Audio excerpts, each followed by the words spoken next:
और चलिए एक बड़ी खबर से रूबरू कराते हैं। रांची तमाड़ में कांची नदी पर बने पुल के धंसने की जांच का आदेश दे दिया गया है। ग्रामीण विकास मंत्री आलमगीर आलम ने जांच का आदेश दिया है। जांच का आदेश सचिव को उच्च स्तरीय जांच टीम से जांच कराने का निर्देश दिया गया है।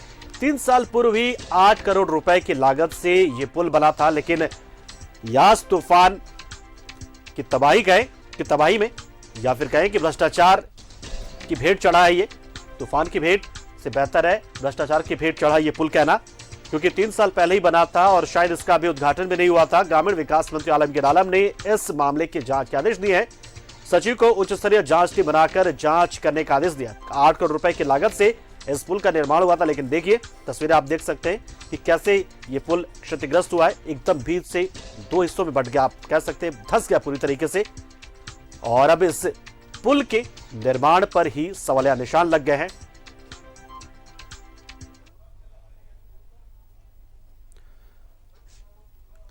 और कहने को आप इसे कह सकते हैं कि यह तस्वीर यास तूफान की तबाही की है, लेकिन सच्चाई तो यही है।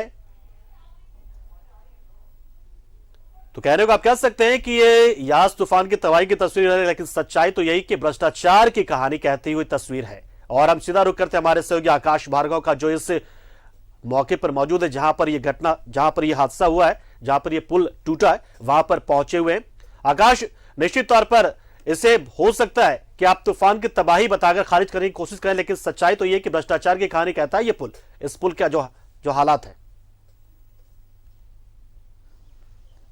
जी देखिए पंकज, मैं बिल्कुल आपसे सहमत नहीं हूं। कहीं से भी ये यास तूफान की तबाही का मंजर इसे नहीं कहा जा सकता है, क्योंकि तूफान का इसमें कहीं कोई रोल ही नहीं है। दरअसल यह भ्रष्टाचार की एक जीवंत उदाहरण है। भ्रष्टाचार किस तरह से चरम पर रहा पिछले दिनों में, उसका एक जीवंत नमूना है, उसका एक जीवंत उदाहरण है यह पुल।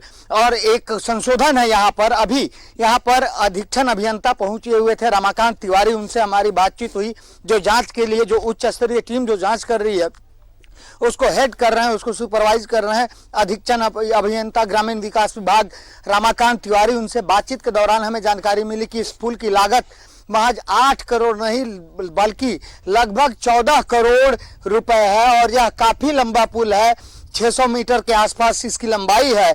और 3 साल पहले इस पुल का निर्माण हो चुका था। Messrs A N Pandey construction company बताई जा रही है, जिसके द्वारा इस पुल का निर्माण कराया गया था। हालांकि अभी भी अलग अलग लोग कंस्ट्रक्शन कंपनी का नाम अलग अलग बता रहे हैं। तो यहाँ पर 2 खेल हुए हैं वस्तुतः, जिन्हें जानना और समझना चाहिए हमारे दर्शकों को। पहला खेल तो यह कि इस पुल का निर्माण जो है बिल्कुल ही घटिया तरीके से कराया गया, गुणवत्ता से पूरी तरह से समझौता किया गया, गुणवत्ता का ध्यान नहीं रखा गया, मानकों का ध्यान नहीं रखा गया। जो डिजाइनिंग की गई वह भी गलत रही। और पुल में जो बिल्डिंग मटेरियल्स का इस्तेमाल किया गया, चाहे आप कंक्रीट की बात कर लें, चिप्स की बात कर लें, सरिया की बात कर लें, वो सारे घटिया क्वालिटी के और जिस डेंसिटी के, जिस मोटाई के होने चाहिए उससे काफ़ी पतले, उससे काफ़ी छोटे रहे। इसके अलावा ये पुल के जो पिलर्स हैं उन्हें जितनी गहराई तक जाना चाहिए, लगभग जैसा कि बताया जा रहा है कि पुल के पिलर्स के चारों ओर 4-4 पिलर और देने थे, जो दिए भी गए हैं कई जगहों पर, जिनकी गहराई लगभग 40 फीट है। और इसके बाद जाली लगा करके पुल के पिलर, मुख्य पिलर जिस पर यह पूरा का पूरा पुल टिका हुआ है, उसकी ढलाई करनी थी। लेकिन इसे महज 4 फीट गहराई तक ही खोदा गया और बहती पानी में मटेरियल्स मजदूरों के द्वारा डाल दिया गया। और जब निर्माण कार्य चल रहा था तब कोई भी विभागीय अभियंता यहाँ निरीक्षण के लिए नहीं पहुंचा, जांच के लिए नहीं पहुंचा, गुणवत्ता में क्या कुछ किया जा रहा है, किस तरह से खेल किया जा रहा है, इसे तो बहुत बड़ा खेल हो गया। डीपीआर तैयार हुआ होगा, डिजाइन बनाया गया होगा, गुणवत्ता तो चलिए अलग चीज है कि गुणवत्ता में मटेरियल आपने क्या यूज किया, लेकिन डीपीआर तैयार हुआ होगा, डिजाइन अप्रूव हुआ होगा। तो इसमें तो ये तो बड़ा खेल हो गया। ऐसा लगता है कि एकदम अनुभवहीन अधिकारी लगता बैठे हुए इस पुल के निर्माण को, जिन्होंने पास किया होगा, जिन्होंने इस पुल को बनने के लिए सहमति दी होगी।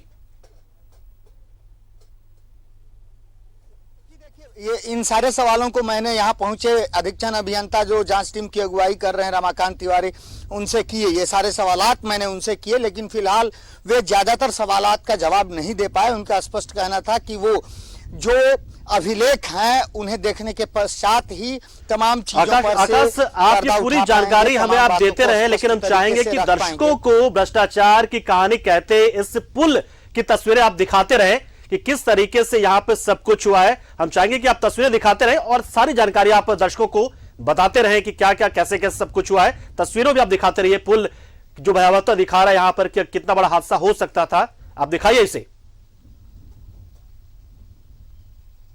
जी हाँ, निश्चित तौर पर, चूंकि अभी इस पुल का विधिवत तौर पर उद्घाटन नहीं हुआ था और जैसा आपने कहा, मैं आपको सीधे वह पुल दिखाता हूं। काफी लंबा चौड़ा यह पुल है, 2 लेन का पुल है और देखिए कैसे बीचों बीच यह पूरी तरह से ध्वस्त हो गया है।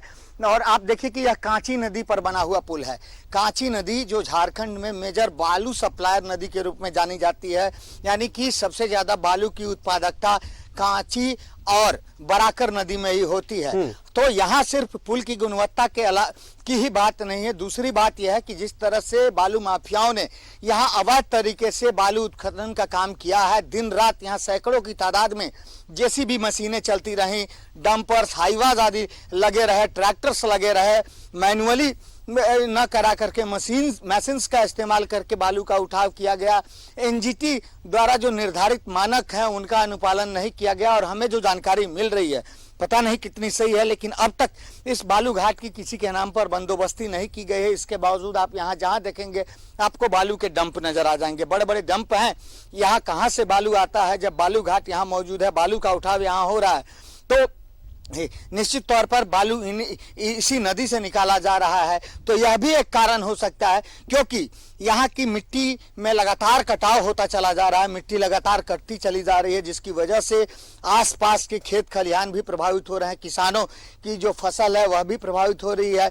तो कुल मिलाकर के यह भी कह सकते हैं कि जिस तरीके से आप पुल के पिलर्स को देखिए यदि ध्यान से, हालांकि थोड़ी दूरी है जिस वजह से बहुत ज़्यादा कैमरा जूम करने के बावजूद हम वो तस्वीरें नहीं दिखा पाएंगे, हालांकि वह तस्वीरें हमने अपने कैमरे में कैद कर ली है जो अपने दर्शकों को दिखाएंगे कि किस तरह से फिलहाल कुछ जो ईंट के जो बोल्डर्स होते हैं जिनका इस्तेमाल पहले सड़कों के निर्माण में किया जाता था, उनका इस्तेमाल करके पिलर्स को सहारा देने की कोशिश की गई है। नीचे से भी जाकर के हमने देखा हर जगह पुल की जो छत है वह ढहती सी नजर आ रही है, जगह जगह रिसाव है और कहीं भी ऐसी कोई जगह नहीं है। कुल इसमें 24 छत हैं, यानी कि 24 बार मिलाकर के इसकी ढलाई की गई है और प्रत्येक छत से दूसरे छत को जोड़ा जाना चाहिए था, वह नहीं जोड़ा गया है। उसके अलावा जो है ऊपर 3 इंच की फर्दर ढलाई की जानी थी, वह भी बिल्कुल आकाश। तो आप इस पुल जो भ्रष्टाचार की कहानी कहने वाला पुल है उससे जुड़ी कुछ और जानकारी आप जुटाइए, हम आएंगे आपके पास फिर एक बार, लेकिन फिलहाल आपका शुक्रिया, आपने पूरी जानकारी दी। कुछ समय का अभाव था वरना और जानकारी आपसे लेते, लेकिन आप नजर बनाए रहे वहां पर और क्या कुछ वहां पर कार्रवाई हो रही है, विभाग के अधिकारी पहुंच रहे हैं तो किस तरह की बातें कह रहे हैं, क्या बयान आ रहा है, कैसे सफाई दी जा रही है। शुक्रिया आपका आकाश, हमारे साथ जुड़े आप।